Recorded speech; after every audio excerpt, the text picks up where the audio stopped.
Hello बच्चों, I am Amarnath Anand, BTech from IIT Delhi. अभी just recently JEE advance 2020 conclude हुआ है और बहुत सारे बच्चों के दिमाग में ये बात आ रही है कि हमें ड्रॉप लेना चाहिए या नहीं लेना चाहिए। बहुत सारे बच्चों का एग्जामिनेशन तो हालांकि काफ़ी अच्छा हुआ है, लेकिन बहुत सारे बच्चे सिंस उतने लेवल पे जितना उनको लगता था कि परफॉर्म कर सकते थे, शायद उस लेवल पे परफॉर्म नहीं कर पाए हैं या उसमें थोड़ी सी निराशा हाथ लगी है। तो उसकी वजह से उनके दिमाग में एक बात चल रही है कि whether we should take a drop और नॉट। तो आज का ये जो वीडियो है इसी बात पे आधारित है कि हमें ड्रॉप लेना चाहिए या नहीं लेना चाहिए। ड्रॉप लेने से पहले हमें किन किन बातों का ध्यान रखना चाहिए।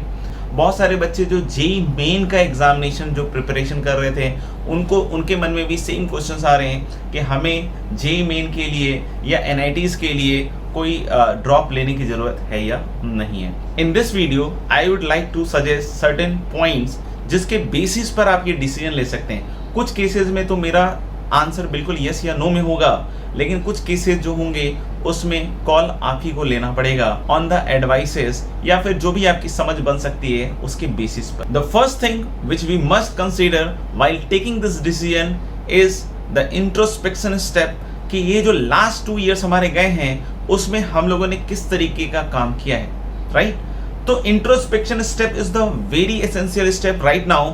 हमें कोई भी ऐसा डिसीजन लेना नहीं चाहिए जो जल्दबाजी में ले लिया हो या हम उस डिसीजन के लिए तैयार ना हो और हमने बस यूं ही इम्पल्सिवली उस डिसीजन को ले लिया है। क्योंकि इम्पल्सिवली अगर आप कोई भी काम कर रहे हो तो आपको ही पता है कि उसका एंड रिजल्ट क्या होने वाला है, राइट? हाँ, लेकिन अगर आपने कुछ प्रिंसिपल्स को दिमाग में रखते हुए ये डिसीजन लिया है कि हमें ड्रॉप लेना चाहिए या नहीं लेना चाहिए, तो then only it is going to be worth it. एक तो वो बच्चे होते हैं जो 11th और 12th just ordinary board examination की प्रिपरेशन करते हैं और 11th और 12th में ही वो डिसाइड कर लेते हैं कि नहीं, मैं 1 साल ड्रॉप लूंगा और उसके बाद में प्रिपरेशन करूंगा।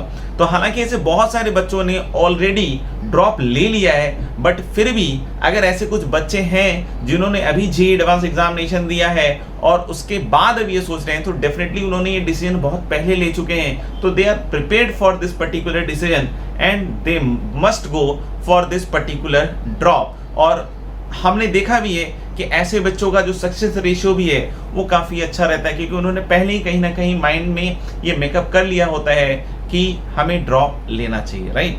दूसरा, अगर हम बात करें वो बच्चे जिन्होंने 2 साल मेहनत करी, 2 साल पढ़ाई करी और कहीं ना कहीं किसी ना किसी तरीके से लास्ट में जाकर कुछ ऐसी चीज़ें हो गई जिसकी वजह से शायद उनका वो एग्जामिनेशन खराब हो गया, या तो एंड टाइम पे हो सकता हो कि तबीयत खराब हो गई हो या लास्ट डे कुछ ज़्यादा ही हमने एंजाइटी ले ली हो या कुछ ऐसी चीज़ हो गई हो जिसकी वजह से उनका एग्जामिनेशन अच्छा नहीं हो पाया हो, ठीक है?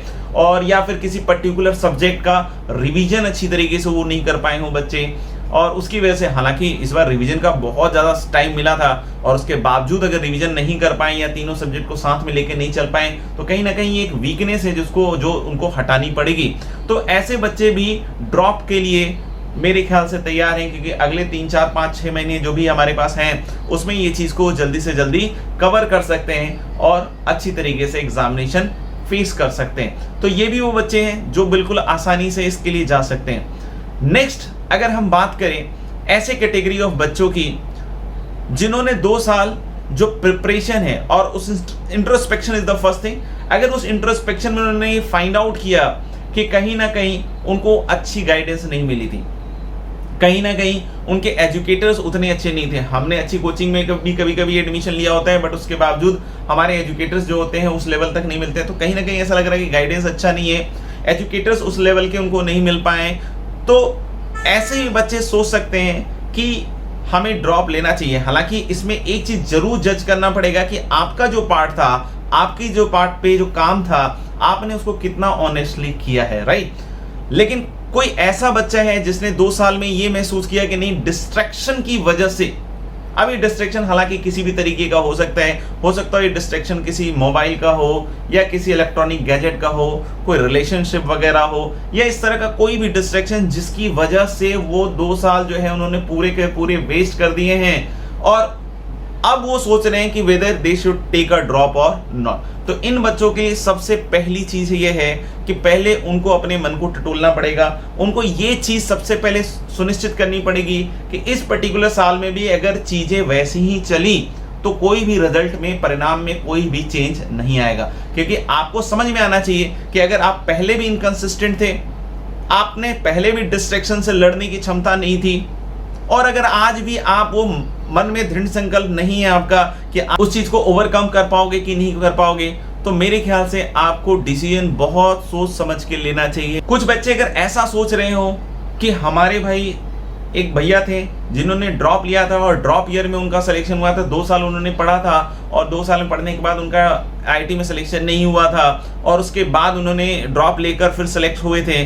तो मैं इस चीज को सबसे पहले ये समझाना चाहूंगा कि this should not be taken as generalization कि हर वो बच्चा जो 2 साल मेहनत करता है, 3 साल मेहनत करता है, यानी कि अगर वो मान लो 10th से भी पढ़ाई कर रहा हो और मान लीजिए उसका आईआईटी ठीक नहीं होता और वो अगले साल प्रिपेयर करता है तो उसका आईआईटी में एडमिशन हो जाता है, ऐसा कोई जनरलाइजेशन एग्जिस्ट नहीं करता।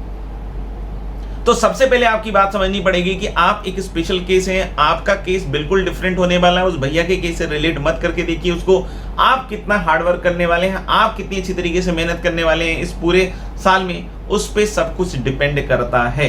तो हम लोग को ये बात भी क्लियर कर लेनी पड़ेगी कि किसी के एग्जाम्पल के हिसाब से हम ये डिसीजन ना लें, या फिर आप उल्टा भी डिसीजन मत लें कि अगर आपको लगता है कि नहीं, हमारे यहाँ एक भैया थे जिनके 2 साल उन्होंने पढ़ाई की, उसके बाद उनका आईआईटी नहीं हुआ, उन्होंने ड्रॉप लिया, उसके बाद भी उनके एग्जामिनेशन में जो है सेलेक्ट नहीं हो पाए, तो मेरा भी सिलेक्शन नहीं हो पाएगा। ये भी बिल्कुल गलत धारणा है, क्योंकि you are a different case. आपको अपने हिसाब से सोचना चाहिए, आपको अपनी कार्य क्षमता के हिसाब से सोचना चाहिए, स्ट्रेंथ और वीकनेस के हिसाब से सोचना चाहिए कि आप किस कैटेगरी में फॉल करेंगे। तो इसलिए इस केस में भी आपको सोच समझ के लेना चाहिए डिसीजन। फिर एक बात आती है कि फैमिली प्रेशर सर बहुत है, या ऐसे कुछ रिलेटिव्स का भी प्रेशर है और उनका बार बार ये कहना है कि इनका भी बच्चा जो है कर गया, उनका भी बच्चा ड्रॉप में कर गया, तो मुझे वो कह रहे हैं कि कर लेना चाहिए। तो फिर से मैं कह रहा हूँ कि इस प्रभाव, इस इन्फ्लुएंस में अपने आप को मत आने दें। या ऐसा नहीं होना चाहिए कि ड्रॉप लेने से पहले कुछ 4-5 दिन हमने बहुत ही मोटिवेशनल वीडियोस देख लिए और उसके बाद हमने सोच लिया कि नहीं भाई मैं तो इस साल जो है बिल्कुल फोड़ के दिखाऊंगा, ठीक है ना। क्योंकि ये जो 4-5 मोटिवेशनल वीडियो हैं ये आपके पास पूरे साल तक ऐसा नहीं है कि उसके हिसाब से आपका मोटिवेशन वर्क करता रहेगा। क्योंकि आपने पास्ट में भी एक्सपीरियंस किया होगा कि आपने कोई मोटिवेशनल वीडियो देखा होगा और वो उसका जो असर है वो अगले 3 दिन तक लगा हुआ होगा और उसके बाद वो धीरे धीरे खत्म हो गया होगा, अगर आप पढ़ने में कंसिस्टेंट नहीं थे तो, राइट। तो आपको वो भी सोचना पड़ेगा कि अगर आप इनकंसिस्टेंट थे तो क्या इस साल कंसिस्टेंट रह पाएगा। जब आपको इन सब क्वेश्चंस का हाँ मिले जवाब, तभी हमको ड्रॉप लेयर लेने के बारे में सोचना चाहिए, ठीक है। तो एक हाँ, कभी कभी ऐसा भी होता है कि कोई एक टीचर ने कह दिया होता है कि नहीं यार तू तो कर लेगा, तुझे ड्रॉप ले लेना चाहिए, तो भाई किसी के कहने पे नहीं लेना है। इस केस में किसी के कहने पे नहीं लेना है। अगर आपने 2 साल वाकई में बर्बाद किए हैं या आपके डिस्ट्रैक्शंस बहुत सारे थे, आपकी इनकंसिस्टेंसी बहुत थी, तो आप किसी भी टीचर के कहने में, हाँ आप में पोटेंशियल हो सकता है, मैं मानता हूँ, लेकिन पोटेंशियल होने के बावजूद अगर आपका पैशन उसके साथ मैच नहीं करता है तो रिजल्ट प्रोड्यूस नहीं होने वाला है। कभी कभी ऐसा भी होता है कि बच्चे का पैशन कहीं और होता है और वो आईआईटी के हिसाब से प्रिपरेशन कर रहा होता है और फिर घर वालों का फिर से वो प्रेशर आता है कि नहीं यार तुझे करना चाहिए, तो फिर से मैं कहूँगा रुक जाना चाहिए। अपन को कन्विंस इस बात पे करना चाहिए कि तुम्हारा जो पैशन एरिया है तुम उसकी तरफ जाओ, रादर देन कि आप फिर से ड्रॉप लेके अपना 1 साल खराब करो और जो फैमिली वाले लोग हैं उनको भी एक फालतू का, हम कहते हैं ना, एक उम्मीद दें। समझ में आ गया। तो इस चीज का भी हम लोग को इस चीज में ध्यान रखना चाहिए, ठीक है। ये अंदर से जब तक वो वाइब नहीं आए कि नहीं यार मेरे को ये करना है, फोड़ना है, तब तक हमारे को इस तरफ नहीं जाना चाहिए, राइट। फिर एक ऐसा भी केस हो सकता है कि जिसमें लगता हो कि यार मैंने तो 2 साल बहुत अच्छी तरीके से पढ़ाई करी है, जैसा कि मैंने भी थोड़ी देर पहले भी कहा है, समझ में आ गया, और उसके बाद कुछ ऐसी छोटी मोटी चीजों के कारण हमारा जो है उस तरह का लेवल नहीं बन पाया, या फिर ऐसा हो रहा कि नहीं सर हमें 90s तो अच्छी मिल रही है बट मेरा सपना था कि आईआईटी में जाना था, मेरा जो ड्रीम था वो आईआईटी में जाना था और मुझे लगता है कि मैं आईआईटी में जा सकता हूं, तो बिल्कुल आप इस चीज के लिए तैयार रह सकते हैं कि भाई मैं ड्रॉप ले लूं। लेकिन फिर से इस पूरे साल को जरूर काउंट कर लें कि भाई आपको फिर से उसी तरीके से पढ़ना पड़ेगा। बहुत बार ऐसे भी लोग बतला देते हैं कि नहीं यार जो तुम्हारे वीक टॉपिक्स है उसको पढ़ के निकल जाएगा, क्योंकि जिन वीक टॉपिक के कारण तुम्हारा रैंक थोड़ा बहुत छूटा था उसके कारण हो जाता है। बिल्कुल गलत बात है। आपको पूरे टॉपिक को जो शुरू से अंत तक जो भी आपने 2 साल पढ़ा है उसको दोबारे से करना पड़ेगा। बहुत बार ऐसी लोग भी आपको बतला देंगे कि भाई एक बच्चा था जिसकी 8000 रैंक आई थी, अगले साल भी उसकी 7000 रैंक आई थी, 9000 रैंक आई थी। तो आप इन सब चीजों पे इस डिसीजन को नहीं ले सकते। आप कितना काम करने के लिए तैयार हैं उस पे ये डिसीजन लेना पड़ेगा, क्योंकि हर एक केस डिफरेंट है। यहाँ पे कोई भी चीज आप स्टैटिस्टिक्स से यहाँ पे नहीं निकाल पाएंगे, ठीक है। हाँ, बहुत बार ऐसा भी होता है कि ड्रॉपर्स में कोई बतला देता है कि भाई ये जो परसेंटेज ऑफ सक्सेस रेशियो है ये बहुत कम है। तो भाई परसेंटेज ऑफ सक्सेस रेशियो हर जगह ही कम है।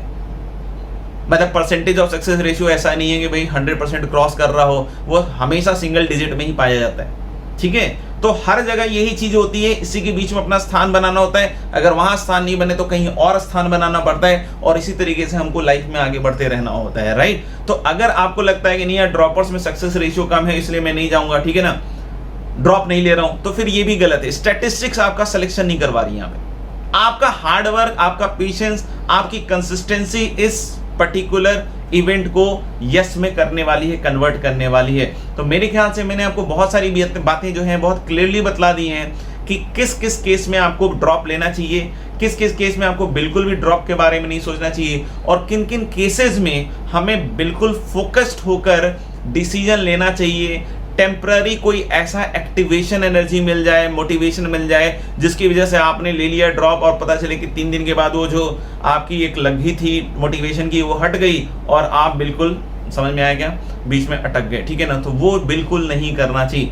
एक सवाल जो बच्चों के मन में चल रहा है कि सर समय बहुत कम है, क्या इन 4 महीनों में हमारी फिर से प्रिपरेशन हो पाएगी? तो भाई मैं बतला देना चाहूंगा कि समय कम है, हो सकता है, लेकिन सबके लिए यही है, सबके लिए यही है। जो भी लीडर में बच्चों का सिलेक्शन होने वाला है, ड्रॉपर्स में जो बच्चों का सिलेक्शन होने वाला है, वो उन सबको इतना ही समय मिलने वाला है, राइट। तो आपको भी इसी समय में आपको सुनिश्चित करना पड़ेगा उस चीज को। हालांकि पहला जो अटेम्प्ट है आपका जनवरी में होगा, ऐसा कहीं अभी सूचना नहीं आई है। हो सकता है अगर वो एक्सटेंड हो जाए तो आपको पहले अटेम्प्ट में भी समय मिल जाएगा, और फिर दूसरा अटेम्प्ट जो है उसमें तो डेफिनेटली समय मिलेगा। हालांकि दूसरे वाले अटेम्प्ट में कंपटीशन बहुत ज्यादा होता है, बट फिर भी मेरा कहना है कि कंपटीशन तो हर जगह है। तो आप ये सब चीजें दिमाग में मत रखिए, आप इन सब चीजों पे सोचिए, क्योंकि एक्सटर्नल कंडीशंस बहुत अलग अलग हो सकती हैं, सबकी अलग अलग हो सकती हैं। Internal condition is the most important thing. अगर आपने इंटरनली इस बात का बीड़ा उठा लिया कि मुझे सिलेक्शन ला के दिखाना है, तो कोई नहीं रोक सकता है। और अगर आपके मन में आयोटा ऑफ डाउट भी है कि नहीं डायद फिर से मेरा वही परिणाम होगा, तो बिल्कुल आप इसकी तरफ बिल्कुल नहीं सोचिए। जब तक वो हाँ ना हो जाए, वो 0.1% का भी जो डाउट है वो मिट ना जाए, तब तक इस तरह की कोशिश नहीं की। तो wish you all a very best. बढ़िया तरीके से डिसीजन लीजिए, वेल इन्फॉर्म्ड डिसीजन लीजिए। फिर भी आपको कोई और क्वेश्चन लग रहा है इससे रिलेटेड, तो मैंने आपको अपना मेल आईडी शेयर कर रखा है annasarkota@yahoo.com। तो आप उसमें अपने इस तरह के क्वेरीज जो है भेज सकते हैं। Thank you, thanks a lot.